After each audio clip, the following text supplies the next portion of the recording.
Sont sur Atlantique, jusqu'à midi. Eh bien, chers auditeurs, commencer une année, c'est souvent choisir une tonalité, celle que l'on donne aux décisions à venir, à la manière aussi de gérer des désaccords. Aussi, dans la vie de l'entreprise, le conflit n'est pas anodin, n'est pas une anomalie, il est parfois inévitable. Ce qui change la donne, en revanche, c'est la façon de le traiter. Longtemps, le réflexe a été judiciaire, long, coûteux, incertain, et aujourd'hui, d'autres voies existent. La médiation et l'arbitrage, des modes amiables, structurés, encadrés par le droit, qui permet de trancher un certain nombre de difficultés. Mais que recouvrent réellement ces mécanismes? Quels avantages concrets pour l'entreprise? Comment choisir les médiations, les médiateurs? Et comment décider d'aller en arbitrage? Surtout, à qui s'adressent ces possibilités pour être accompagné, entre guillemets, sans difficulté? Nous en parlons de 10h à midi. Vous pourrez nous contacter au 05 22 95 36 70 ou 80. Et avec nos deux invités qui sont avec nous ce matin, nous sommes avec Moussa Jlouli, qui est expert judiciaire, qui est médiateur, qui est arbitre. Nous sommes avec Mohamed Tougani, qui est commissaire aux comptes, qui est médiateur, qui est arbitre. Et nous n'allons pas parler de l'arbitrage sportif, ni de la VAR, nous allons parler de l'arbitrage dans sa modalité judiciaire, de la médiation également. Et comme vous êtes praticien, nous pourrons peut-être évoquer, même nécessairement et certainement, des exemples.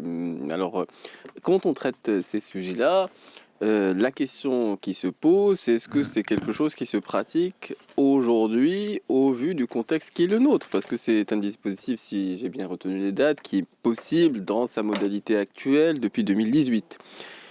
Et les entreprises, notamment lorsqu'il y a, par exemple, pour la construction des stades, pour la construction des infrastructures, des délais à respecter, bon, peut-être qu'on va prendre en considération ces aspects-là ou ces modalités de résolution de conflits alternatives parce qu'elles présentent, entre guillemets, l'avantage de ne pas se prolonger dans le temps. Mohamed Tougani. Bonjour, c'est Badr, bonjour, c'est Jlouli. Merci pour l'invitation, bonjour à vos auditeurs. L'arbitrage ne date pas de 2018, comme je viens de dire, il date de bien longtemps. La modalité actuelle. Je veux dire que l'arbitrage, la version, ce qui se fait depuis très longtemps. Je ne parle pas de l'arbitrage sportif, l'arbitrage dans les entreprises, c'est ça le plus important. Oui. Donc aujourd'hui, pratiquement, et on le voit malheureusement beaucoup dans les sociétés multinationales, etc., systématiquement, il y a toujours dans le contrat, il y a une clause d'arbitrage. Parfois, ils même mettent à l'amiable, médiation et arbitrage. Avant même de...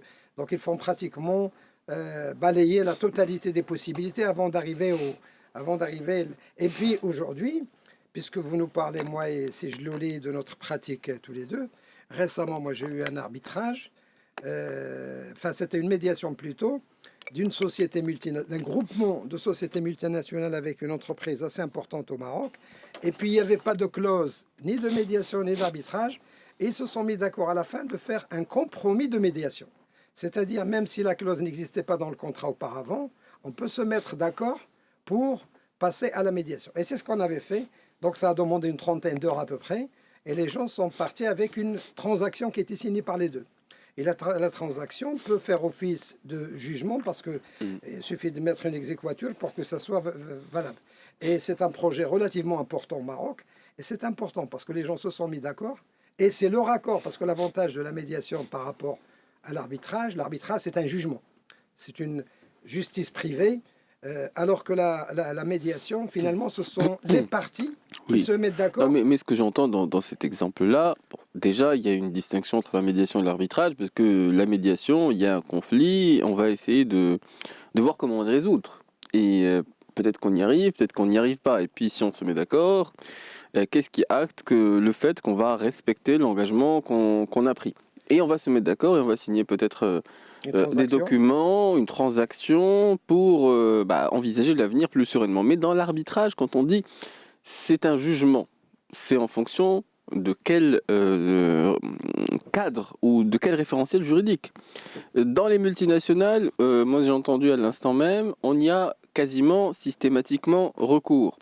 Donc c'est peut-être pour ne pas spécialement se focaliser sur les différentes législations qui existent dans les différents pays. Donc on a notre cadre et on vient avec ce cadre et on essaye, lorsqu'on envisage une collaboration avec une entreprise marocaine, de dire voilà le cadre qui nous arrange.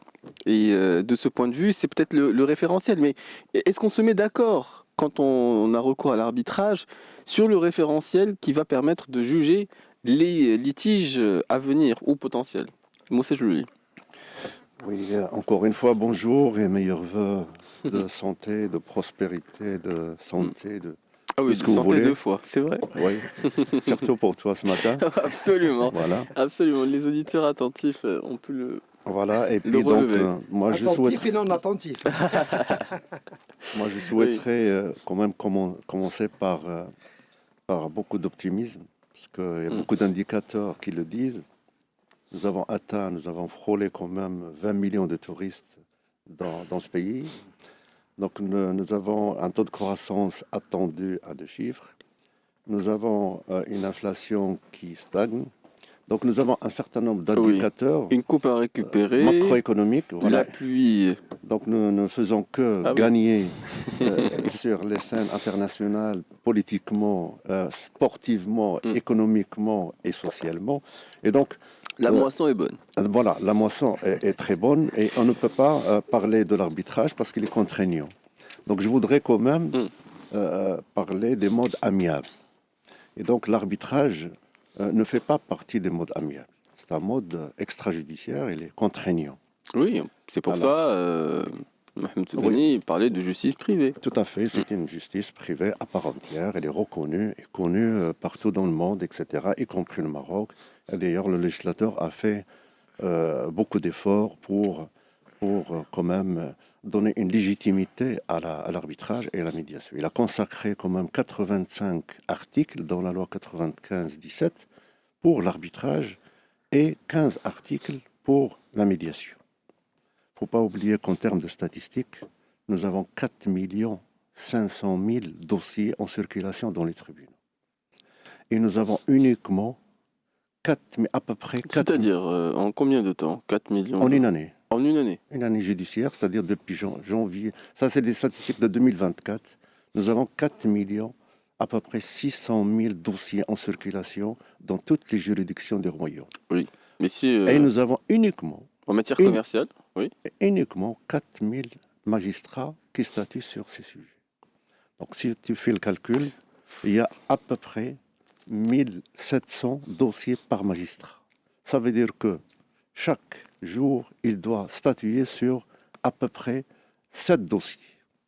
Donc, ce qui relève de l'impossible. D'où l'intérêt de songer à des solutions alternatives, y compris la médiation, la conciliation, la négociation et l'arbitrage dont parlait Mohamed Tougani ce matin. Alors, avant d'aller à l'arbitrage, très souvent, dans les multinationales, dans les sociétés, dans les copropriétés, dans pas mal de volets de la société, donc ils essaient une solution moins contraignante. D'accord? Et puis, la loi 1800, relative à la copropriété, aujourd'hui, on ne peut pas aller en justice. Oui. Mais dans la pratique, c'est pas encore. C'est une formalité. Aujourd'hui, on va envoyer une lettre à la personne qui n'a pas payé, qui est censée se présenter, ne se présente pas. Et pour l'instant, c'est une formalité. Mais si cet aspect-là rentre dans la culture ou dans les mœurs, c'est une possibilité.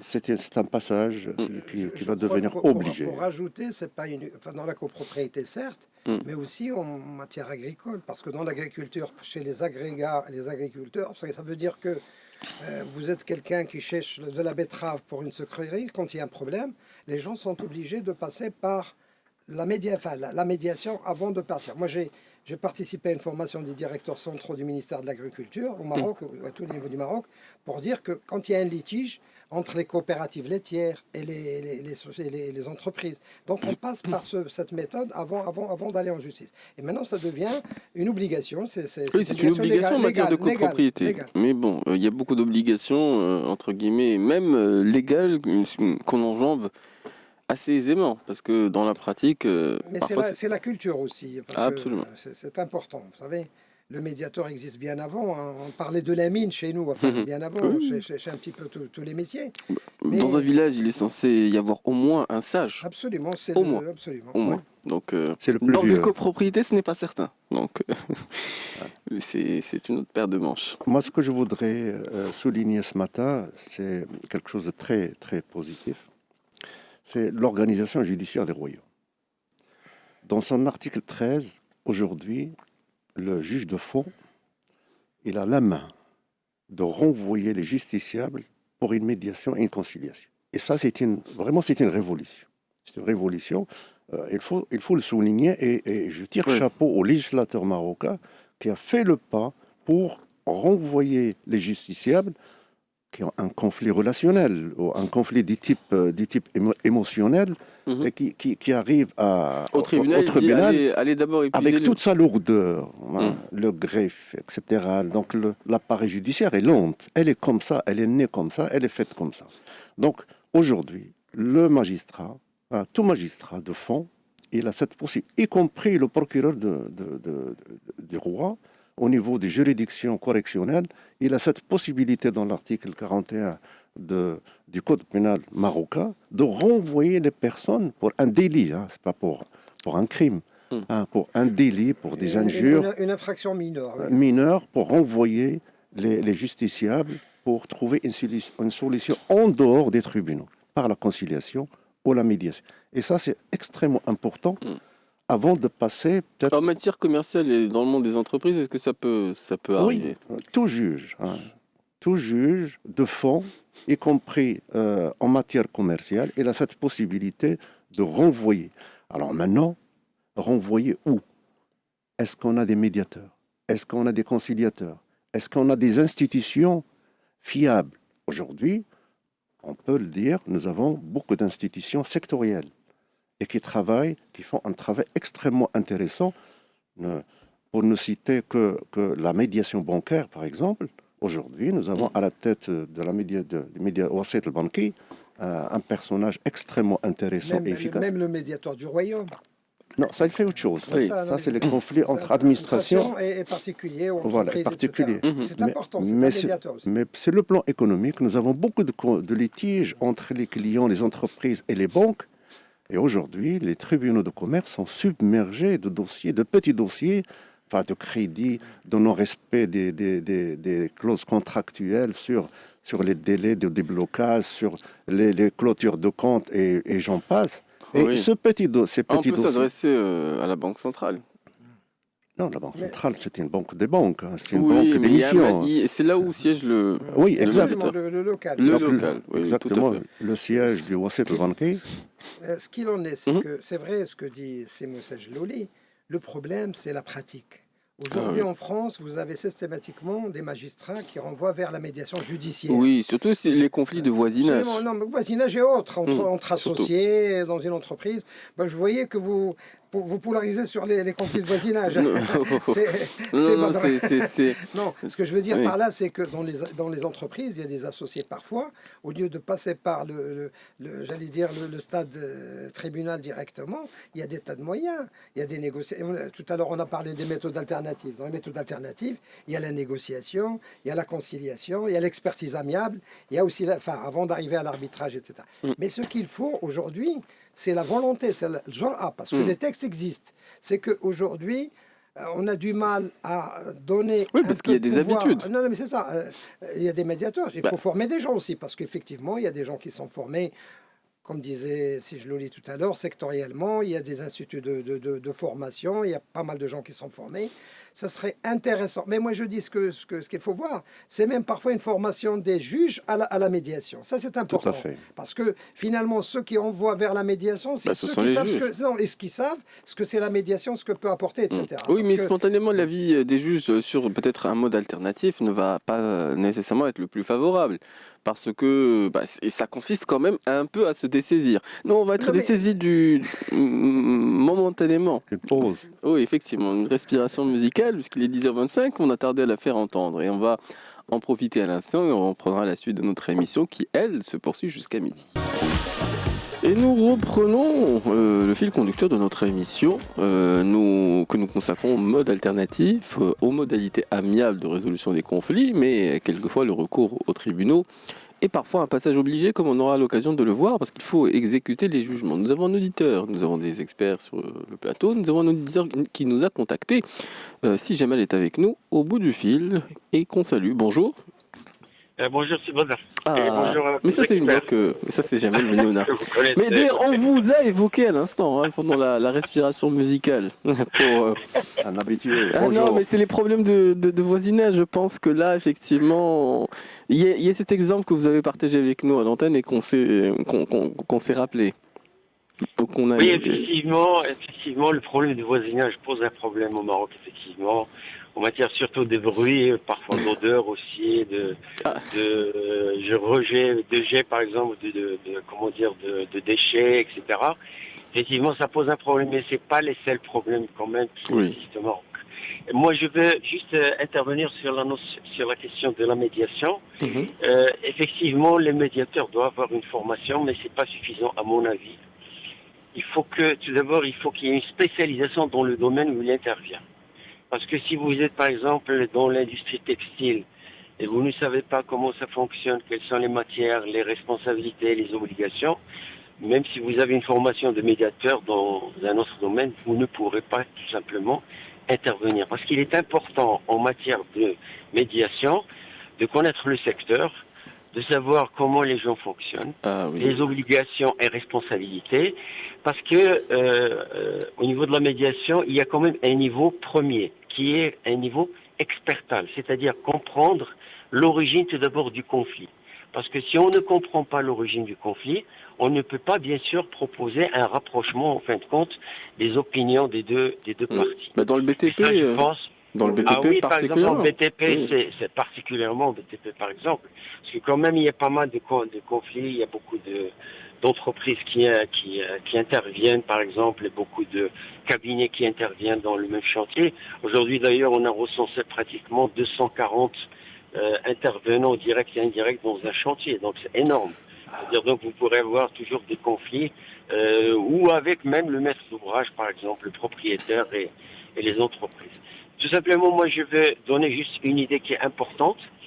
C'est une procédure, moi, que je pratique parce que dans le cadre des contrats FIDIC, ce sont des contrats internationaux d'ingénierie, il y a toujours obligation d'avoir deux choses, la médiation et l'arbitrage. Oui. C'est-à-dire la médiation, au départ, au moment n'aurait pas pu construire les terrains on se met d'accord sur un médiateur ou une médiatrice, je ne sais pas si ça se dit, pour que cette personne, en fin de compte, soit médiateur durant toute la période de réalisation des travaux. Alors moi, je fais une chose que j'ai considéré qu'elle était importante dans le cadre de la médiation. Séance tenante, je fais une proposition aux deux parties, une fois que, par exemple, il y a aboutissement de la médiation, de leur dire, je vous fais un rapport pour chaque partie, à la discrétion de chaque partie, c'est-à-dire chaque partie, je lui donne son rapport, en lui disant, voilà les fautes que j'ai constatées et qu'il faudrait éviter à l'avenir pour qu'il n'y ait pas justement de conflit. Ça aide énormément les gens peut-être à méditer sur des choses parfois qu'ils ne voient pas, tout simplement. Et ça, je pense que ça peut éviter les conflits à l'avenir. Parce que mais dans votre domaine, votre domaine, si Jamal, c'est bon. Il y a parfois des chantiers importants. On a pu observer, on a souligné la durée de construction d'un stade de football et. Sans peut-être ce type de modalité de résolution des conflits, un conflit au tribunal, ça peut traîner un certain nombre d'années, et ce qui peut avoir pour incidence de bloquer le chantier. C'est peut-être la raison pour laquelle vous observez sur le terrain la nécessité d'inclure des clauses de médiation et d'arbitrage, parce que bon, on se dit, il y a possiblement pour trancher de façon juste un certain type de conflit, peut-être qu'on a besoin de beaucoup plus de temps, mais le temps, c'est quelque chose d'extrêmement précieux si on veut tenir les délais. Jamal Benouna. Mais bien sûr, parce que de toute manière, tout d'abord, vous savez, le retard, c'est de l'argent. Et aujourd'hui, on parle même dans le domaine d'ailleurs des assurances en matière de construction. Il y a une garantie qui s'appelle perte d'exploitation anticipée. C'est-à-dire tous les retards en fin de compte qui étaient observés sur le chantier vont bien sûr générer une perte financière pour le maître d'ouvrage, c'est-à-dire pour le propriétaire. Par exemple, s'il veut louer par la suite ou bien exploiter son ouvrage dans le cadre de sa production, de son activité commerciale ou industrielle. Et la médiation, elle a un rôle important, même à mon avis, même plus important que l'arbitrage par la suite. C'est que justement, ça permet de ne pas avoir ces arrêts de chantier. Parce qu'il n'y a pas pire que les arrêts de chantier, parce que ça peut affecter pas uniquement les intervenants, le maître d'ouvrage, mais ça peut affecter aussi même la société. Quand on a par exemple un hôpital à construire et qu'il y a un conflit à l'intérieur du chantier et que les travaux s'arrêtent, ça veut dire que l'hôpital ne peut pas être fonctionnel à partir d'une certaine date. Et par conséquent, le citoyen marocain sera touché par cet arrêt-là. Donc c'est comme un château de cartes, c'est-à-dire lorsque vous avez un élément qui ne marche pas, et bien tout simplement vous allez avoir d'autres intervenants directs ou indirects, ou bien des gens qui vont utiliser par exemple l'ouvrage, et bien ils vont être ils vont en pâtir. Lésés. Oui, ils vont être lésés. Donc la médiation, à mon sens, il faut absolument qu'elle intègre notamment ce secteur, parce que malheureusement cette médiation on la trouve uniquement dans les marchés internationaux, c'est-à-dire ce sont ces contrats physiques, mais dans les marchés normaux, si je peux dire, ou bien d'ordre national, on voit très peu de médiation quand même au Maroc, malheureusement. Je vous remercie pour ce témoignage, si Jamal. Je vous remercie toujours pour ce témoignage. Alors, il y avait un avis sur lequel peut-être il fallait revenir, c'est la nécessité d'être, sinon expert, mais fin connaisseur du secteur dans lequel le médiateur sera amené à intervenir. Là, les avis peuvent être divergents. Mohamed Zougani. Bonjour, si Jamal, merci pour votre intervention. Et puis, bonne année, meilleurs vœux. Absolument. Donc, il y a des choses sur lesquelles je suis d'accord avec si Jamal Bennouna. Sur d'autres choses, je ne suis pas tout à fait d'accord. Donc, sur ce que vous venez de reprendre, la spécialisation. Oui. Le médiateur n'a pas à être spécialisé dans le domaine, ce qu'il fait. Je fais un parallèle avec le commissaire aux comptes. Vous savez, en matière de commissariat aux comptes, au commissariat aux apports, exactement au commissariat aux apports, si vous voulez apporter, par exemple, un immeuble à une entreprise, si vous voulez apporter une machine très sophistiquée à une entreprise, en tant que commissaire aux comptes, vous n'êtes ni un promoteur immobilier, vous n'êtes ni un spécialiste de la machine-outil. On vous dit là, pour faire ce travail, vous pouvez vous faire assister d'une personne qui est experte. Et cette expertise, il va vous faire un rapport. Oui, mais le juge, pareil. Absolument. On va vous faire un rapport sur la valeur du bien, etc., que vous allez apporter. Pourquoi? Parce que aujourd'hui, il y a l'obligation de passer par un commissaire aux comptes pour constituer une société avec un apport en nature. L'apport en nature, ça peut être un bien immobilier, ça peut être une machine, etc. Mais les commissaires aux comptes ne sont pas spécialistes dans la construction, ne sont pas spécialistes dans la machine-outil, etc. Donc, il y a la possibilité de se faire assister par un expert dans le domaine, et dans la médiation, c'est exactement pareil. On peut le prévoir. Mais il faut simplement piocher le bon expert et ne pas avoir, entre guillemets, quelqu'un qui potentiellement partie prenante. Mais c'est vrai que partie prenante, il faut d'abord que l'expert soit indépendant. Ça, c'est la base. Parce que s'il n'est pas indépendant par rapport à ce qu'il fait, c'est à l'expert de refuser la mission. C'est pas au juge de lui dire de ne pas la faire. Parce que si jamais on découvre par la suite que l'expert ou l'arbitre ou même le médiateur n'est pas indépendant, c'est une sorte d'annulation de la transaction, etc., etc., etc. Donc, on doit se faire justice soi-même. Dès qu'on n'est pas... Par exemple, on me donne moi une expertise en immobilier, je suis obligé de dire, moi, je ne suis pas spécialiste en immobilier. Moi, je fais de l'expertise comptable, je fais de l'audit. Donc, c'est à l'expert lui-même, parce que les juges ne vont pas... Il y a des tas de listes quand même d'experts, etc. J'espère que le juge ne va pas nommer, en tant qu'expert en immobilier, quelqu'un qui n'a pas la qualification. Sans aucun doute. Moi, je dis que les juges ils savent très bien, ils sont très intelligents, ils savent bien ce qu'ils nomment, etc. Et je ne suis pas d'accord non plus avec Si Jamal quand il dit, lui, il fait 2 rapports. en médiation un rapport pour une partie, un rapport pour une autre partie, après coup. Non, mais la médiation est régie par des textes. Il y a des textes pour la médiation. La loi 95-17, etc. C'est que le médiateur, il est là pour rapprocher les gens, et c'est pas sa solution. C'est la solution des médiés, des parties. Oui, mais il doit pas. Et ensuite, quand il signe, vous savez que au Maroc, le médiateur signe avec les parties. En France, non.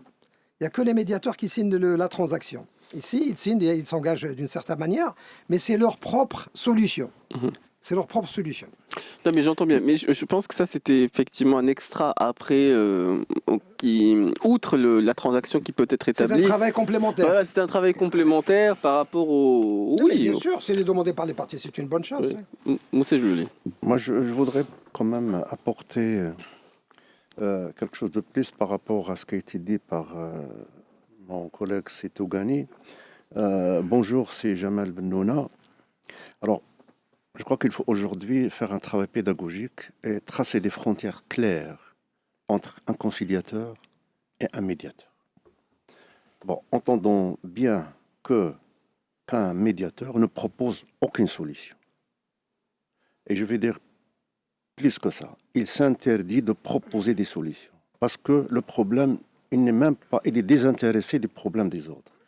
Son rôle, c'est de, comme disait Mohamed Tougani, c'est de rapprocher les belligérants à trouver une solution elle-même. C'est un facilitateur. C'est un facilitateur. Les meilleures solutions qu'on peut avoir, même quand il y a un conflit, c'est de faire croire que ça émane des personnes en conflit. C'est-à-dire, on peut suggérer, mais quand ça vient, quand les personnes, entre guillemets, ont l'impression d'être à l'initiative, c'est un gage, entre guillemets, ça va accroître les chances que... Mais c'est Badr, il faut expliquer aux gens, parce que le problème qui se pose au niveau de la médiation, c'est que vous avez des gens qui veulent partir en médiation, et l'autre partie ne veut pas partir en médiation. Ça, moi, j'ai vu ça assez souvent. Ça veut dire qu'il y a un problème, comme disait c'est Moussa Jlouli, de pédagogique. C'est que moi, je dis... moi, on a créé même une structure dans un centre pour dire... On va y aller expliquer à l'autre partie c'est quoi la médiation. Parce qu'il y a des gens qui ne comprennent pas ce que c'est la médiation. Et quand vous allez leur dire, il y a ça, voilà les avantages, la confidentialité, ça revient moins cher, vous passez moins de temps, etc. Et si vous n'êtes pas d'accord, vous pouvez toujours arrêter la médiation et revenir au tribunal, etc. Il y a des gens, il faut quand même leur expliquer. Et à ce moment-là, les gens commencent à venir en médiation. Parce qu'ils disent, moi, j'ai rien à perdre. Exactement. Je vais y aller. Si ça marche, tant mieux. Si ça marche pas, tant pis. D'autant plus que ce qu'on dit en médiation n'est pas produit au niveau du tribunal. Parce qu'on s'engage, tout ce qu'on dit, parce que la médiation, c'est la confidentialité. Tout ce qu'on se dit... mais vous voulez dire qu'un esprit retors pourrait utiliser les documents, les informations qui seront données par la partie pour entre guillemets, les utiliser au tribunal. Non, c'est interdit en médiation. Ça fait partie aussi de la médiation. Moi, je voudrais ajouter que dans la médiation, comme ça se passe dans le monde, il y a des écoles. Il n'y en a pas plus, il y a des écoles. Et donc, la première école qui défend que le médiateur, c'est l'école francophone et belge, etc., qui défend que le médiateur ne doit pas être spécialiste, ne doit pas être un expert du secteur. Et donc, c'est un technicien des relations humaines. Donc, il a des outils, une batterie d'outils et par lesquels il fonctionne. Et puis, il ramène les personnes en conflit à une solution satisfaisante, acceptable. Ça, c'est la première école. La deuxième école, qui est l'américaine, dont parlait Jamal Bennouna, c'est l'expertise. C'est le médiateur expert. Et aujourd'hui, nous avons au Maroc des expériences vécues. Le médiateur bancaire n'est autre qu'un conciliateur. Parce qu'il propose une solution. Et puis, donc, quand vous lui confiez un problème, si vous avez un problème de clôture de compte, vous allez le voir. Le médiateur bancaire est gratuit. Oui, il est gratuit. Non, mais il est payé par la banque. Par le groupement. Absolument. Par le groupement. Absolument. Donc ça, c'est sectoriel. Et ce dont parlait Jamal Bennouna. Donc, chaque secteur doit se prendre en charge. Le BTP, c'est un secteur quand même locomotive pour l'économie marocaine. Donc, il y a des promoteurs immobiliers, il y a ceux qui construisent des barrages, les ponts et tout ce qui sont. Ce qu'il disait donc, aussi, Jamal Bennouna, c'est qu'il n'y a pas que l'expertise, il y a aussi l'expérience. Parce qu'on aura beau avoir des formations, effectivement, le fait d'en passer par le terrain, surtout pour des dossiers peut-être un peu plus épineux, l'expérience est extrêmement importante, et même plus encore que le reste. Ça rassure les médiés. Hein. Donc les personnes qui viennent en médiation, quand ils sont en face de quelqu'un de connaisseur, je sais pas, j'ai un problème comptable, si j'ai Mohamed Tougani en tant que médiateur, et il a cette casquette d'expert comptable, bon, je suis un peu rassuré parce qu'il va comprendre ce que je vais dire. Il va quand même décrypter et il va nous ramener vers la solution et rapidement. Alors maintenant, si je m'adresse à un ingénieur pont et chaussée qui ne fait que les barrages et je lui expose un problème comptable, donc il n'a rien à piger dans les livres comptables, dans tout ce qui est écriture, dans tout ce qui est grand livre et tout ce qui s'ensuit. Donc chacun sa spécialité. Donc au Maroc, je dis toujours que le médiateur doit être quand même un professionnel d'une façon générale. Maintenant, si on peut trouver un médiateur du secteur du conflit, c'est encore mieux et ça va vite. Non, mais d'autant plus qu'un médiateur, c'est pas uniquement un technicien, c'est un psychologue, c'est un sociologue, c'est quelqu'un qui rapproche. Vous savez que les gens, quand ils arrivent, en médiation, ils ne se parlent pas, déjà auparavant. Le fait qu'ils soient là, il y a des gens qui ont l'art de détendre l'atmosphère. Absolument, ils arrivent, déjà l'accueil est important, parce que pour le médiateur, je veux dire, quand il accueille les gens, etc., c'est très important. Moi, j'ai pratiqué des médiations où les gens, je leur dis d'abord, c'est le respect mutuel. C'est vrai, il y a certains qui commencent à lancer des noms d'oiseaux dès le début parce qu'il a besoin. Et je vous assure que parfois, sans bien insulter, etc., ils disent ce qu'ils ont sur le cœur, ils se vident. Et quand ils se vident, ils commencent à réfléchir. Je vous assure. Et puis, la médiation, c'est un processus. Oui, mais il faut avoir l'art de... Absolument, il y a un processus. Il y a un certain moment, on dit, il faut qu'on arrive à un moment, l'accord sur le désaccord. Quand on sait les gens sur quoi ils sont pas d'accord, c'est très très important. Ça leur permet déjà de réfléchir. Et puis il y a un processus. On va y venir effectivement à ce processus parce que, fort heureusement, nous avons le temps, même s'il est un peu contraint. Et c'est la raison pour laquelle nous reprogrammons certaines émissions. Mais il faut détendre l'atmosphère. La musique y concourt toujours. On va en profiter à nouveau. Ça adoucit les mœurs. Effectivement. Mais ça dépend laquelle. On va découvrir avec ceux qui nous écoutent et nous restons toujours ouverts à l'échange. Si vous avez des avis à faire entendre ou des témoignages ou des questions, c'est 05 22 95 36 70 ou 80. Et nous reprenons la suite de notre émission, la deuxième heure avec nos invités. Nous sommes avec Moussa Jlouli, nous sommes avec Mohamed Tougani. Nous parlons de médiation, d'arbitrage, des modes de résolution alternative des conflits qui peuvent se présenter dans la vie des entreprises. Alors, je voudrais revenir sur un point qu'on a un peu... sur lequel on est passé un peu rapidement, Moussa Jlouli. Alors, les modalités de résolution des conflits avant l'arbitrage, avant d'en venir à un cas qu'il s'agit de juger, donc de trancher d'un côté ou de l'autre, lorsqu'il y a un conflit entre différentes parties, Moussa Jlouli. Alors, il y a la conciliation, il y a l'expertise dans le cadre de la médiation, il y a la médiation, il y a la négociation, il y a un certain nombre de façons, entre guillemets, de procédés qu'on a cités, mais sans les expliquer en détail, Moussa Jlouli. Alors, merci d'avoir posé cette question qui va me permettre de parler de quelque chose de très, très spécial dans les modes alternatifs. C'est ce qu'on appelle les clauses ou les compromis médarb. Ça veut dire quoi ? Ça veut dire que dans une clause compromissoire, elle peut contenir deux modes. On commence par un mode moins contraignant, c'est-à-dire tous les litiges qui seraient nés à l'occasion de l'exécution, de l'interprétation et autres du contrat, les parties conviennent de régler le différend à l'amiable. Point. Et donc l'amiable, donc il peut contenir un certain nombre de modes. On peut commencer par une négociation directe. Une entreprise qui a un problème d'impayé, donc elle peut rentrer en négociation directe, soit un réchelonnement, soit un rabais, soit une remise, soit une ristourne, et donc j'en passe, ce n'est pas les moyens qui manquent. Après, on peut, si ça ne va pas, on peut déclencher une médiation ou une conciliation. Et on aura consommé pratiquement les modes amiables, qui ne sont pas amicales. Donc les modes amiables. Oui, mais il faut être disposé à se réunir autour d'une table pour essayer de trouver une solution. Oui.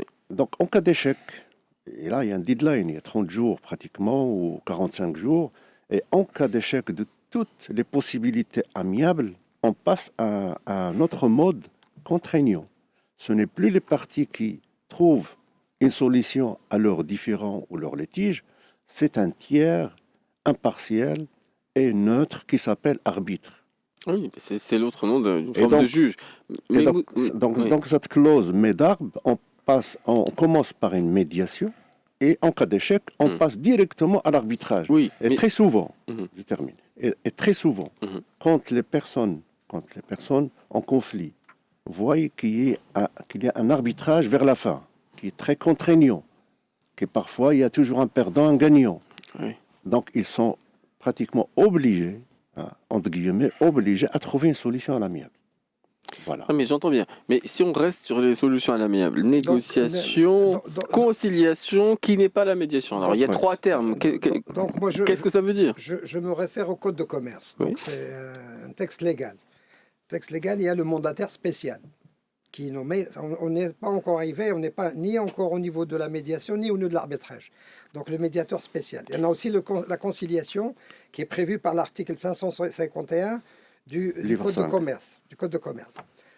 Moi, j'étais nommé conciliateur par le président du tribunal de commerce. Donc, un avocat peut éventuellement, pour son client, saisir le président du tribunal de commerce en lui disant que moi, j'ai un problème avec telle banque, j'ai un problème avec telle, j'ai des difficultés, j'ai besoin de quelqu'un pour les aplanir. Donc, le conciliateur, il est nommé par le président du tribunal de commerce, et donc c'est quelqu'un qui doit regrouper les deux parties, même à la limite les voir séparément, et proposer des solutions. Et quand les solutions sont proposées, quand dans ils sont le cadre acceptés, judiciaire. Non, mais carrément, on est là dans une phase judiciaire. Ça veut dire on ne va pas y aller vers ni le redressement, ni la sauvegarde, ni demander des procédures collectives. On est bien en avant. Et si les problèmes sont aplanis, etc., donc à ce moment-là, on arrête. Et puis, comme disait Moussa Jlouni, avant même la conciliation, il y a ce qu'on appelle la négociation. Ou même à la limite, une expertise amiable. Oui. Mais la négociation ne suppose pas spontanément qu'on ait recours à un tiers. Non. Bon, il y a une personne, j'ai un conflit avec elle, bon, je vais aller essayer de régler la difficulté tête à tête. En tête à tête. Absolument, oui, tout à fait. Ça c'est la négociation. Ça veut dire qu'il n'y a pas l'intervention d'un tiers, contrairement à la négociation et à la médiation. Ça veut dire que les personnes, la conciliation, c'est quelqu'un qui doit concilier les parties. Ça veut dire qu'il propose des solutions. Ça veut dire qu'il propose, contrairement au médiateur qui ne propose rien. Le médiateur, il facilite. Ouais, ça veut dire, mais c'est parfois une question de nuance. Le médiateur souvent va suggérer. Absolument, absolument. C'est le plus important parce que quand on fait une médiation et on n'arrive pas à une transaction, on est un petit peu frustré en tant que médiateur. On se dit, tiens, quand on est conciliateur et on n'arrive pas à une solution, il y a une forme de frustration. On voudrait absolument que les choses aboutissent. Sauf, comme je disais tout à l'heure, si je le lis, ça veut dire que dès qu'on dépasse la négociation, la conciliation, éventuellement la médiation, c'est qu'on est entre les mains de personnes qui vont nous juger. Ou que ce soit des arbitres, c'est un jugement qui s'impose, qui s'impose, parce que l'arbitrage, absolument, c'est une sentence arbitrale. Les parties, c'est comme au tribunal, ils viennent avec leurs avocats, etc., etc. Donc finalement, il y a toujours un perdant et un gagnant. Mais quand il y a des arbitres qui plaident, entre guillemets, en faveur des parties en conflit, des fois, on peut avoir recours à un avocat, y compris dans ce type de... Mais avocat, pourquoi faire? On se dit, il y a des personnes dont le métier, entre guillemets, c'est de négocier, Pas obligatoirement que ce soit un avocat, ça peut être un négociateur. Enfin, qui a l'habitude de négocier, c'est absolument. Il y a des fois des avocats, parfois, qui ne vont pas toujours, donc ils préfèrent la procédure, faire durer le plaisir que de... Pas tous, hein, mais certains. Oh. Ah bah. Mais bien entendu, si on est prescripteur et si, disons...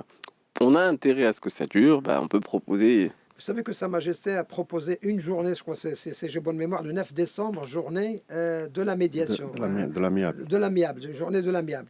En France, avec l'ancien ministre de la Justice, ils ont créé le Conseil national de la médiation, avec des textes, avec un certain nombre de choses. Mais il faut associer ceux qui ont des intérêts divergents, à savoir les avocats qui sont, eux, prescripteurs. Donc, les avocats sont prescripteurs. Donc, s'ils n'y voient pas... Les avocats, les conseillers juridiques, les experts comptables, etc. Parce que quand on fait un contrat, et puis on met à l'intérieur du contrat que... on doit passer d'abord par la médiation, par l'arbitrage avant d'aller au tribunal. Vous savez que quand il y a une des parties, moi j'ai vu pas mal de cas pratiques, ils vont directement au tribunal. Il suffit qu'il y ait un des avocats des parties qui soulève le fait qu'il y ait une clause de médiation ou d'arbitrage pour que là, le juge leur dit non, allez d'abord à la médiation, allez à l'arbitrage avant de venir au tribunal. C'est-à-dire, Madame Al-Qaboul. Donc, la demande était recevable. Après, il y a une question qu'on va laisser un peu en suspens, à savoir l'exécution des jugements, parce que c'est un jugement que rend un arbitre. Mais ça, c'est encore un point d'interrogation qui parfois soulève des difficultés sur le terrain. Mais oui, mais avant d'aller au jugement, à l'exécution forcée ou pas forcée, etc., amiable, moi je voudrais quand même souligner le fait que l'arbitrage, en tant que mode extrajudiciaire, hein, donc c'est un mode contraignant, la particularité entre un arbitre et un juge étatique, c'est que le juge étatique, c'est un homme de droit. Hein. Donc il applique la règle de droit sur un cas. Et puis il prononce un jugement. Hein. Maintenant, si vous n'avez pas de preuves, bon, vous n'avez rien du tout, même si vous avez raison. Alors, en arbitrage, vous avez affaire à des experts, pas forcément des hommes de droit ou de loi. Vous avez toujours des ingénieurs qui sont des arbitres, vous avez des experts comptables qui sont des arbitres, qui connaissent un petit peu le fonctionnement de l'entreprise, la nature des litiges. Et c'est la raison par laquelle c'est un des avantages de l'arbitrage, c'est que vous avez cette liberté de choisir votre arbitre. Ce qui n'est pas le cas pour les tribunaux d'État. Hein. Donc, j'en connais pas, hein, à ma connaissance. Donc, vous avez cette possibilité offerte par la loi de choisir votre arbitre. Ça veut dire que vous le cherchez, un arbitre qui correspond à la nature des litiges. Et comme ça va vite. Si vous prenez par exemple Mohamed Tougani en tant qu'arbitre, il est expert comptable, il est expert judiciaire, il s'y connaît dans les chiffres, il est un nom d'entreprise, et donc... Ou M. Geloulé aussi. Oui, à plus forte raison. et donc, s'il est appelé à connaître d'un litige de nature comptable, financière, il n'a pas besoin d'un expert externe. Donc lui, il fait office d'arbitre et d'expert. Donc ça va vite. Et d'où l'efficacité de l'arbitrage en termes de timing, dont parlait si Jamal Bennouna tout à l'heure. Le temps, c'est de l'argent. Hein? Tempo is dinero. Ça c'est évident. Le temps, c'est de l'argent. Tant qu'on n'a pas pris en considération cette dimension de temps, donc on est quand même dans les affaires. On est dans le business. Plus le temps court, plus on perd de l'argent. Mais il suffit de se promener pour voir qu'il y a des chantiers à l'arrêt depuis un certain nombre d'années. D'autant plus que l'arbitrage s'est limité à 6 mois, renouvelable une seule fois. Ça veut dire que la médiation, c'est 3 mois, la conciliation, le tribunal vaut dans 3 mois. À la pas limite, plus d'années. Non, mais non, pas du tout. Alors que moi, j'ai des dossiers qui sont partis, judiciaires, en première instance. Ils sont passés en appel, ils sont partis à la Cour de cassation, le jugement était cassé, il revient à la Cour d'appel. Et donc vous avez quand même une affaire qui dure 5, 6, une expertise, une contre-expertise, une expertise tripartite. Donc vous voyez qu'il y a des dossiers parfois qui traînent pendant 10 ans. Ils sont encore là. Ça veut dire quelle est l'utilité de traîner. Vous avez malheureusement même des entreprises qui n'existent plus, alors que le jugement continue. Voilà. L'entreprise elle a été liquidée. Il y a même malheureusement même des propriétaires qui ne sont plus de ce monde. Et ce sont leurs enfants qui suivent un petit peu la procédure. Il s'en passe des choses en 10 ans. Non, mais c'est pour cela que parfois, il faut toujours mettre le fait que, surtout en matière d'affaires, je veux dire en matière de business, etc., les gens aujourd'hui veulent absolument... Et puis ensuite, en matière d'arbitrage, on a l'arbitrage institutionnel et l'arbitrage ad hoc. Ça veut dire que dans le contrat, on peut s'adosser à un centre d'arbitrage. On se dit, c'est le règlement de tel centre qui devait être appliqué par... Donc on est déjà pris dans... Et quand on est ad hoc, on part dans le CNUSI, etc., dans un certain nombre de choses. Et on précise les noms des arbitres parce que finalement, on peut, dans la clause compromissoire, dire... On va être jugé par 3 arbitres. Chacune des parties choisit son arbitre. Les deux arbitres choisissent un 3e arbitre. Et quand ils ne sont pas d'accord, ils peuvent y aller voir le président du tribunal de commerce pour choisir un 3e arbitre. Mais bien sûr, il Il faut bien dire que les arbitres qui sont choisis, ce ne sont pas les avocats des gens qui les ont choisis. Très, très important. Il faut quand même qu'ils sachent qu'il y a une indépendance quand même, voire à faire tapis. Enfin, je sais pas. Qui a traîné. Non, mais et qui a été annulé la sentence parce qu'on a estimé qu'un arbitre n'était pas indépendant, etc.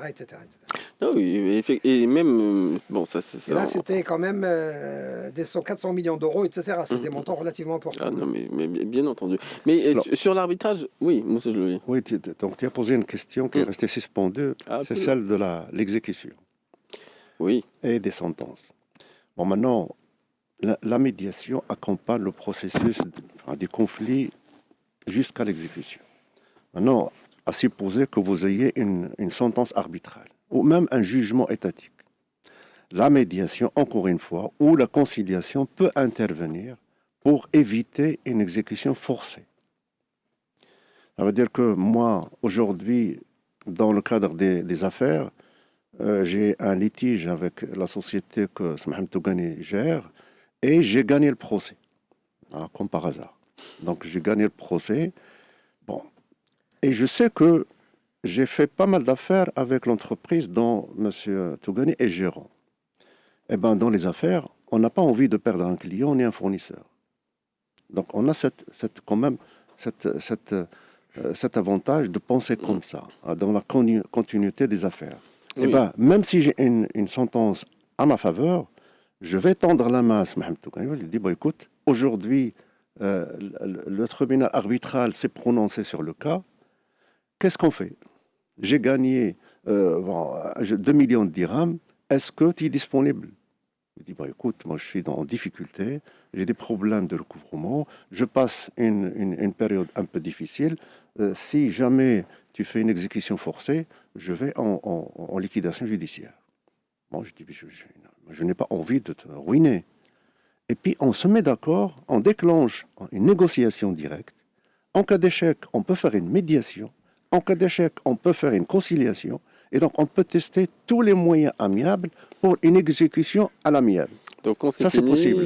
Ben, on recommence un peu différemment. Donc oui. Moi, j'ai un exemple justement dans ce cas-là. C'était une médiation à laquelle j'ai participé. C'était une société américaine avec une grande société au Maroc. Et finalement, la société marocaine est partie en justice. Il a été débouté. Il a été débouté par le tribunal de commerce. Et le fournisseur américain savait que cette entreprise est très importante pour lui parce que c'était une entreprise qui travaillait pour le Maroc, pour l'Afrique et pour d'autres pays, etc. Et c'est un point de chute assez important. Je vous assure que le directeur technique américain est arrivé au Maroc avec ses interprètes, etc. On a passé une journée à faire une médiation et à la fin de la journée, ils ont signé la transaction. Et par la suite, moi j'ai appris qu'ils ont continué à travailler ensemble. Parce que finalement, quand on passe parfois aussi bien dans l'arbitrage et encore à forte théorie la justice, les gens ne continuent pas à travailler ensemble. Malheureusement, ne continuent pas à travailler ensemble. Ce qu'il faut chercher, parce que la médiation, l'avantage, c'est qu'il faut voir très loin. Parce qu'aujourd'hui, quand on travaille avec quelqu'un, on peut perdre aujourd'hui, on peut gagner demain, on ne peut pas gagner sur tous les... partout. Donc sur tous les tableaux. Donc c'est intéressant quand même de dire que le plus important, c'est continuer à travailler ensemble. Surtout, en plus, on trouve toujours des entreprises qui travaillent depuis 10 ans, 15 ans, 20 ans avant. Ça serait dommage quand même que du jour au lendemain, on arrête. Oui, parce que l'intérêt de l'entreprise, c'est pas que l'adversaire, dans les circonstances qui peuvent être celles d'une procédure alternative, une procédure judiciaire alternative, l'objectif, ce n'est pas nécessairement de ruiner ou d'insulter l'avenir, parce qu'il y a un intérêt mutuel. Absolument. Effectivement. Alors, on va revenir aussi sur une autre question qui restait, elle, en suspens, sur ce que nous évoquions tout à l'heure, sur la procédure de la médiation. Comment ça se passe? Alors, il y a des étapes. Absolument. Donc, quand on fait la formation... Oui, pardon. C'est pas après la respiration musicale. Okay. On fait un peu de teasing, toujours. Et on va se retrouver, bien entendu, puisque nous avons encore le temps. Nous restons à l'antenne jusqu'à midi. Nous restons toujours ouverts à l'échange. Si vous souhaitez prendre la parole, c'est au 05 22 95 36 70 ou 80. Et nous reprenons la suite de notre émission avec nos invités. Nous sommes avec Mohamed Tougani, nous sommes avec Moussa Jlouli. Nous parlons d'arbitrage, de procédures entre guillemets alternatives, de procédures judiciaires alternatives dans lesquelles on peut évoquer la négociation, la conciliation et bien entendu la médiation. Alors, au chapitre De la médiation, nous évoquions effectivement qu'il y a un processus, entre guillemets, sur lequel on assiste lors des formations et qu'on essaie d'appliquer. Alors, quand on a de l'expérience, on va essayer de détendre l'atmosphère, de faire émerger la parole qui est parfois retenue, qui s'est transformée avec le temps en rancœur. Alors, comment ça se passe concrètement pour ceux qui nous écoutent et qui voudraient visualiser d'une certaine façon ce à quoi ressemble ce type de procédure? Moussa Jlouli. Alors, peut-être que Mohamed Tougani voulait prendre la parole tout à l'heure, mais chacun donne je vais dire un petit mot sur le processus. Bon, on ne s'aventure pas de devenir médiateur. La médiation, c'est une formation, c'est une posture, c'est un esprit. Et donc, partant de cela, au cours de la formation, donc on apprend à toute personne intéressée par devenir médiateur de quand même suivre des étapes logiques. Donc la première réunion, il y a les gens, comme disait Mohamed Tougani, donc ils viennent chez le médiateur, mais ils ne se parlent pas. Le premier exercice, c'est savoir les recevoir et savoir gérer leurs sentiments. Donc un petit peu, ils ne se regardent même pas, ils ne se parlent pas. Et donc, le premier travail à faire, c'est les ramener au dialogue. Donc, s'ils n'arrivent pas à le faire, ce n'est pas un médiateur. Et la médiation ne peut pas continuer dans tous les cas. Alors maintenant, on suppose que toute personne qui va vers le médiateur, ça veut dire qu'il a l'intention et la volonté de contribuer à la solution. Déjà, donc c'est de gagner. Maintenant, chacun a son ego, chacun a des positions, chacun a des valeurs, oui. Et donc on est dans les positions.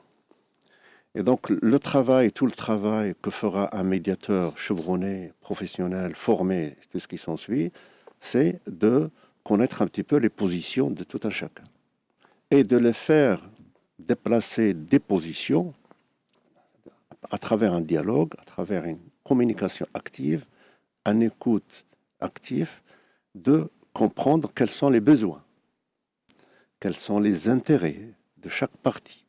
Je prends un exemple, un conflit social entre une entreprise et un cadre qui vient d'être licencié. Peut-être que le cadre n'a pas besoin d'une indemnité de licenciement.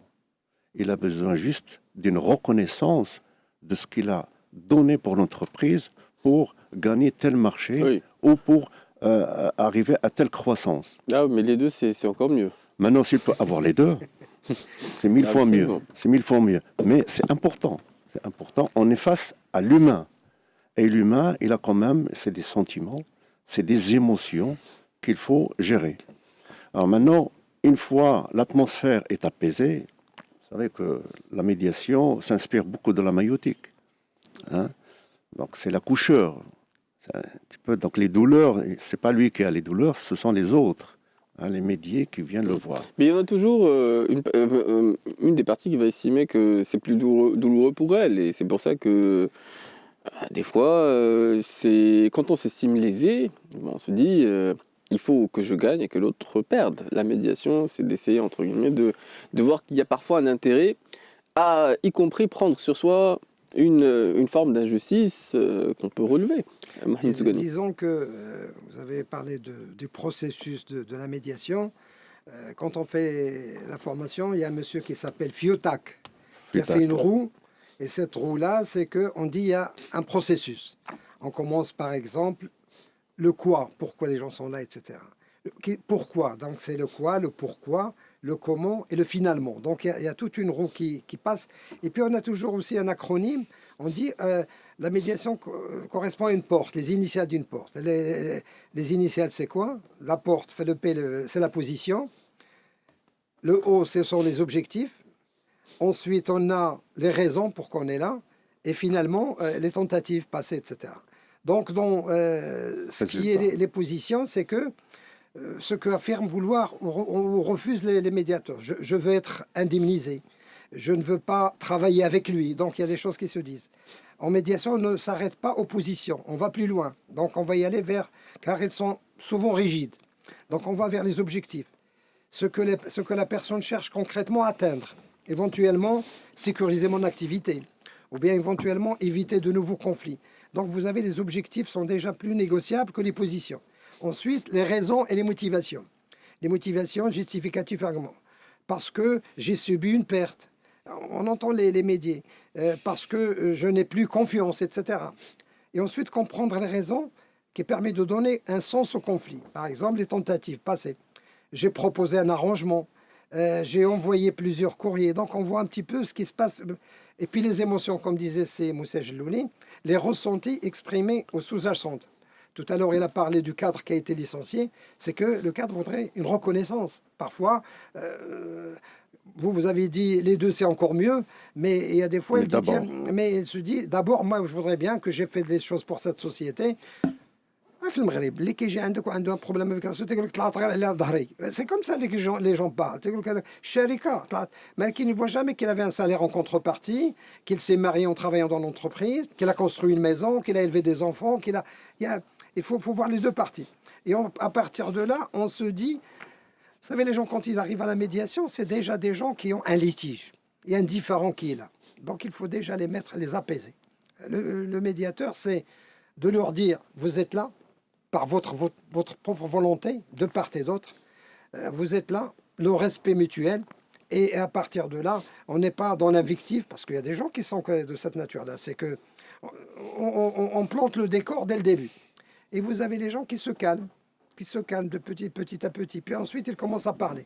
Et quand il y a une volonté d'aller vers une solution, parce qu'ils savent très bien que dans leur intérêt que les choses continuent. Oui, pour détendre l'atmosphère, il y a la musique, on peut servir des tisanes, on peut se mettre dans un endroit entre guillemets plus chaleureux ou apaisant. Où ça se passe ces médiations, Mohamed Zoughali? Dans des centres de médiation. Là où ils veulent, la femme. Je crois, c'est pas. Il n'y a pas un endroit. Hein. Vous savez, si c'est une belle vue, c'est encore mieux. Si les gens veulent se mettre au bord d'un café en face de la mer, pourquoi pas, s'il estime que c'est un endroit. Le médiateur, c'est pas quelqu'un qui impose. Il y a des centres de médiation, certes, mais s'ils préfèrent, par exemple, aller dans un café où il n'y a pas trop de musique, bien sûr, donc ils peuvent éventuellement discuter. Absolument. Parce qu'il y a des fois des cafés où la musique est beaucoup plus forte que... Non, mais il y a la musique qui ne détend pas. Mais bien sûr, parce que c'est une affaire de goût. Et certains peuvent être très rapidement indisposés. Alors, sur effectivement la procédure, Moussa Jellouli, est-ce qu'on a été exhaustif? Parce que, bon, il y a aussi le nombre d'occurrences, le nombre de rencontres, comment ça se passe, et puis l'objectif d'une première réunion n'est pas nécessairement l'objectif en cours, Moussa Jellouli. Alors, moi, ce que je voudrais souligner, le médiateur, je l'ai dit, je vais le répéter aujourd'hui, il a pratiquement 0% de pouvoir. Et il a 100% d'autorité. Je m'explique. Il est le gardien du temps. Il est le garant de la procédure. Tout dépassement du délai conventionnel de la médiation expose l'accord de médiation à la nullité. Bon, comme disait Mohamed Zoughali tout à l'heure, aujourd'hui, le législateur est très ferme, le législateur international, donc la médiation ne peut pas dépasser 3 mois. Éventuellement renouvelable une seule fois si les parties acceptent. Autrement, ça s'arrête à 3 mois. Rien n'empêche les parties, quand on rédige une clause, de se mettre d'accord sur une médiation de 30 jours, de 60 jours, de 45 jours. Donc tout est conventionnel. On a cette liberté de choisir et le médiateur et le délai et même le lieu dont tu parlais tout à l'heure, le lieu de la médiation. On peut, mais il y a quand même des règles de déontologie. On ne peut pas faire une médiation chez une partie, par exemple. Un salarié ne peut jamais accepter qu'on fasse une médiation au bureau du directeur général de l'entreprise qu'il a licencié. Ah oui, puisque c'est une convocation. Ça ne se fait pas. C'est sensiblement différent. Donc les souvenirs ne sont pas très bons. Ah bah, dès l'entrée au bureau, bon, il y a une chaise qui est plus imposante que l'autre. Voilà. Donc il y a un aspect de neutralité, un aspect d'impartialité et un aspect de confidentialité. Et donc le médiateur, durant tout le cursus de sa formation en médiation, on apprend quand même, ça prend beaucoup de temps à former des gens à la neutralité. à l'impartialité. Ouais, parce qu'on peut très rapidement être tenté de, de proposer, parce qu'on a envie de proposer. Et même d'épouser la cause d'une des parties. Parce que c'est humain. On va entendre une partie, on va entendre l'autre. Et on peut être tenté, entre guillemets, d'avoir un jugement. Il faut avoir le recul nécessaire par rapport au problème et par rapport aux parties. Je tire un exemple, c'est un peu compliqué. Je tire un exemple. Je reçois des personnes qui ont un conflit autour d'une créance. Ils nous ramènent des documents, des factures, des devis, des bons de commande. Et puis, ils se croient parce que le médiateur, il n'est ni juge, ni arbitre, ni conseiller, il est tout sauf un conseiller. Et donc, à partir du moment où il fait savoir que le problème qui les a fait venir chez le médiateur ne concerne que les parties en conflit, à partir de là, donc il prend de la distance par rapport au problème et il le voit autrement. Et en faisant son travail de médiateur, comme disait Mohamed, il y a des étapes. On ne peut pas les brûler, on ne peut pas discuter des solutions à la première réunion. Impossible. Parce que sinon le match est grillé. Le match est grillé. Et il y a des étapes. On fait de la présentation. Donc, quand ils viennent voir le médiateur, donc il se donne un peu de 5 ou 10 minutes pour se présenter lui-même. Parce qu'il faut qu'il inspire confiance. Donc, je me présente, un tel, mon cursus professionnel, académique, et voilà ce que je fais dans la médiation. Donc, j'ai réussi une vingtaine de médiations. J'ai eu un échec 5 sur 10, etc., etc. Et puis, il commence, il y a des étapes. Après, on donne la parole à qui il veut prendre la parole. Maintenant, c'est toute une technique qui sait qui va commencer. Admettons que vous ayez un conflit conjugal.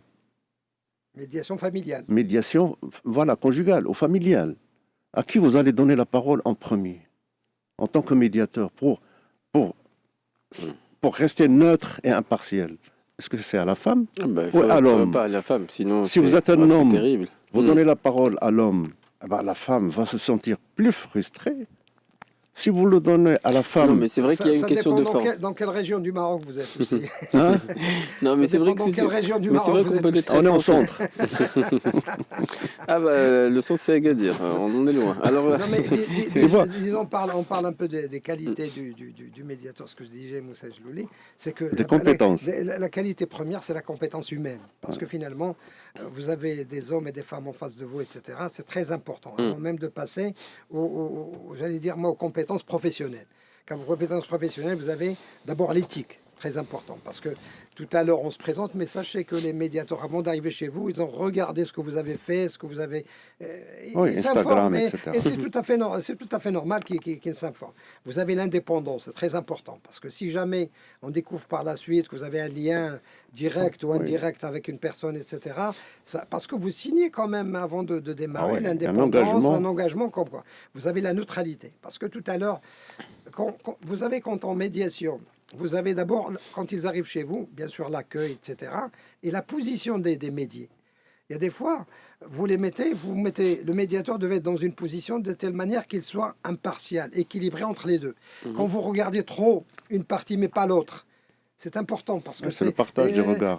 Et puis à un certain moment, dans la médiation, ce qu'on appelle les apartés, à un certain moment, dans le processus, il y a un blocage.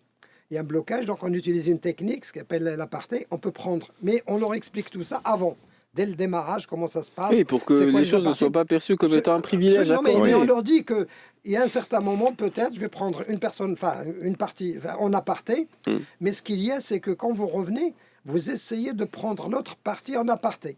Et ce qu'on vous dit en aparté, vous n'allez pas le raconter dans une réunion plénière. C'est ce que je fais avec des invités qui sont en conflit, Mohamed Sougani. Vous les prenez en aparté. Absolument. Mais on va profiter de... mais on va décaler une respiration musicale, parce qu'il y a des auditeurs qui souhaitent prendre la parole. Nous sommes avec Si Mohamed qui est avec nous à l'antenne. Bonjour. Oui, bonjour Sibadr, bonjour monsieur les experts et arbitres notoirement connus. Merci pour cette émission très intéressante. Bonne année, meilleurs vœux pour tout le monde. À vous aussi. Je voulais tout simplement passer des commentaires, je dirais, très concluants des invités, experts. Moi j'ai une question par rapport à l'arbitrage international et par rapport à un cas pratique. Et là, je voulais un peu le son de cloche et les commentaires de nos arbitres experts par rapport au dernier cas qui s'est produit le mois de mai dernier en 2025, par rapport une sentence arbitrale qui a été rejetée catégoriquement par la Cour d'appel de commerce de Casablanca dans le cadre d'un litige qui oppose une filiale d'une société, d'une holding, marocain notoirement connu. On peut citer son nom puisque c'est devenu public, puisque l'arrêt a été rendu. C'est le cas de Inna Holding, donc c'est le groupe Chaibi industriel. Dans le cadre et la sentence, il a voulu faire ce qu'on appelle l'extension de l'arbitrage à la mère, à la société mère. Puisque la fille, elle est en constitution, il n'a pas de patrimoine, alors que la sentence, il veut tout simplement, pratiquement un peu, je dirais, étendre pour pouvoir exécuter l'enfant sur le patrimoine de la mère. Et là, les juges, ils ont opposé comme quoi au Maroc, on n'a pas la notion de groupe, sur le plan juridique, mais sur le plan comptable, ça existe, puisqu'il y a la consolidation.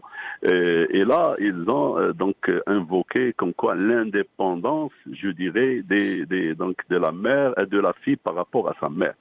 Et là, c'est comme ça, ils ont rejeté justement l'exécution de cette sentence arbitrale qui a été rendue en défaveur de la fille. Et là, je voulais votre son de cloche. Est-ce que c'est les lois nationales qui priment sur la sentence arbitrale qui a été rendue sur le plan international, ou il y a toujours un recours qui peut être effectué par l'autre partie? Ça, c'est une très très bonne question parce que nous évoquions tout à l'heure la possibilité ou la difficulté à faire exécuter des peines et donc des fois le passage obligé par la case judiciaire. Disons que dans le cas d'espèce, effectivement. Bonjour, c'est Mohamed. Bonne année, meilleurs vœux. Bonjour, merci. Merci pour votre question. C'est vrai que c'est une sentence, une affaire qui a défrayé la chronique entre la société qui a construit la cimenterie pour Inna Holding, pour le groupe Chaibi.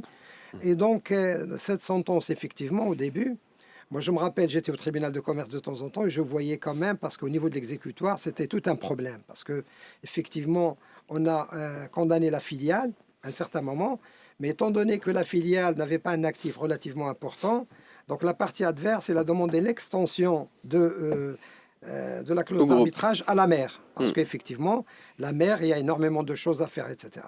Réel entre parenthèses, dans cette affaire, un pauvre expert, il a été même Adbeshikaya, etc., parce que c'est tout. Mais là, c'est un autre aspect du problème. C'est que effectivement, le tribunal de commerce, donc, il a exclu l'extension de la clause, mais la cour d'appel, au contraire, il a dit qu'il y a l'extension de la clause. Et puis, le dossier est remonté au niveau de la cour de cassation. Et la cour de cassation, me semble-t-il, elle s'est réunie en séance plénière, c'est-à-dire il y avait toutes les chambres qui ont réuni, et puis ils ont cassé le jugement, qu'ils l'ont renvoyé encore à la cour d'appel. Et vous avez entièrement raison, c'est Mohamed, c'est qu'effectivement la cour d'appel n'a pas fait l'extension vers la mer. Vous savez, une décision de justice, ça se respecte. Enfin, je sais pas, on n'est pas là pour commenter les décisions de justice, d'autant plus qu'il s'agit quand même première, deuxième, etc. Mais le souhait, c'est que dans la hiérarchie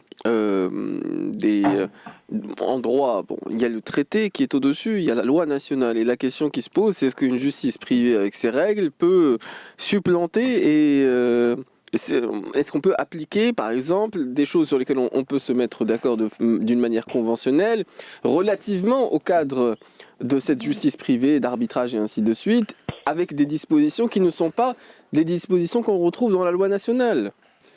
Oui, donc merci Mohamed pour cette question très pertinente qui va nous ramener vers le monde au lieu de nous focaliser sur des aspects locaux. Alors, il faut savoir qu'il s'agit d'un arbitrage international et non pas un arbitrage interne.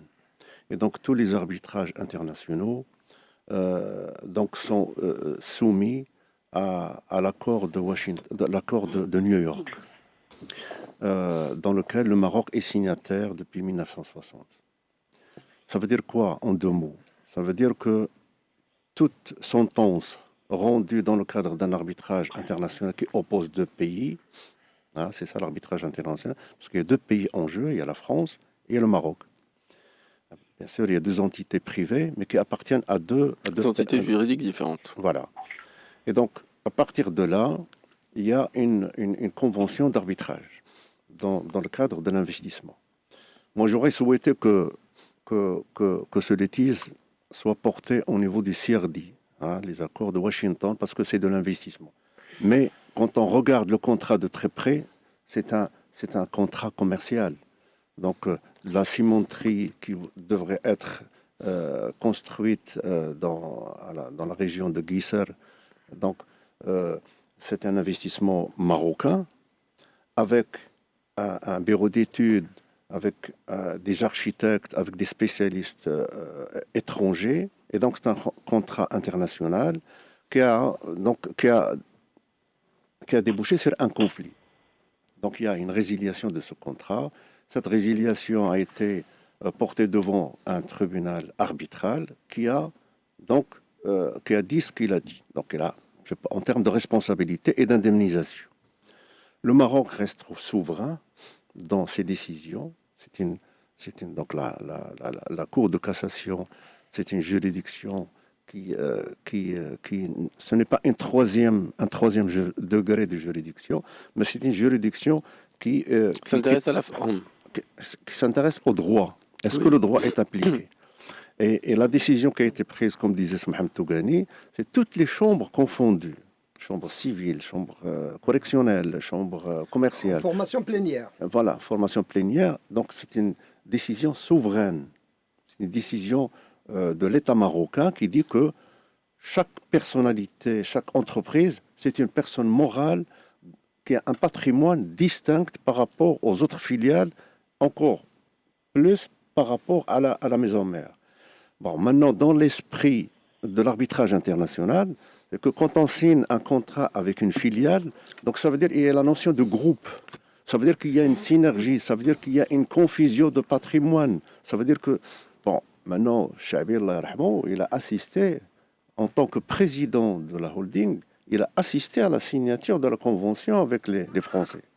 Bon, ils ont fait valoir tout cela, mais une photo prise. L'arbitrage a eu à l'étranger. Hein. L'arbitrage a eu. Oui, il pourrait.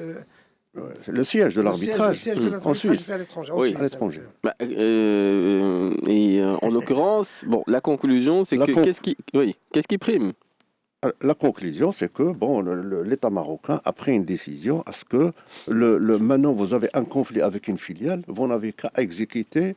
Donc, la décision et la conséquence sur la filiale elle-même. Sur la filiale. Oui. Et il n'y a pas d'extension sur les autres filiales. Nous n'avons plus d'extension possible, parce que nous avons déjà débordé, en l'occurrence. Il est bientôt midi, on va écouter les actualités avec Kamal Sal. Les actualités, entre autres, sportives, et la tranche suivante est animée par Ahmed Eloua. On va se quitter. Je vous remercie tous deux pour votre présence, pour cette émission. Rendez-vous. Et à la prochaine. Au Dimam Ghalibi. Absolument. Les experts sont sur Atlantique, jusqu'à midi.